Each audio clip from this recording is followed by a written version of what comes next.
Good morning, boys and girls. Welcome back to Miss Jackson's YouTube channel. My name is Mr. Mac, and I'll be helping Miss Jackson today. We'll be continuing the lesson, Who are the people in my community?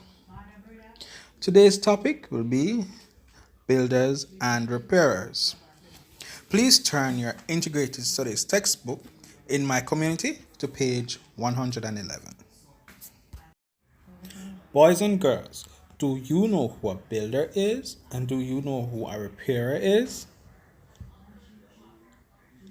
In many communities, there are people who build and repair houses, other buildings, and furniture. Two such people are the mason and the carpenter. A mason makes walls, roofs, the steps of buildings, and other man-made structures. He or she uses bricks, stones, or concrete blocks along with cement to make the various structures.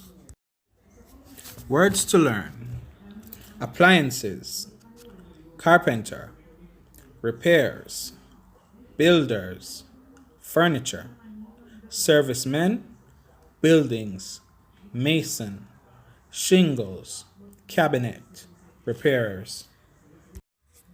Boys and girls, turn to page 112. A carpenter works with wood. He or she makes or repairs the wooden frames for the windows and doors in buildings.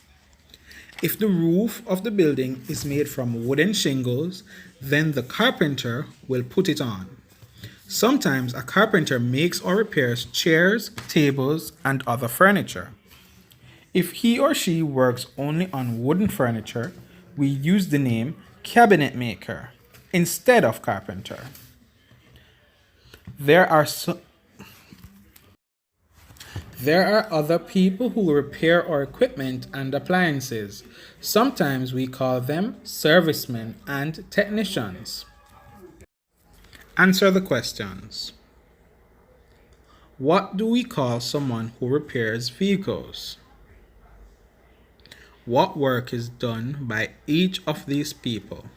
Find out. Plumber, electrician, painter, architect, technician, tiler. Write a sentence about each one in your journal. Draw or collect pictures of each worker. Paste them below the sentences. Boys and girls, we now go to page 113. Do the following problem. Show your workings in the box. Each of 4 carpenters bought one of these items. The nails cost $275. The varnish cost $490. The glue cost $266. The putty costs $120. If each carpenter gave the cashier a $500 note, how much change must each get? Which unit of measurement would a carpenter use? To measure the height of a door. To measure the amount of varnish to pour into a can. To buy a bag full of nails.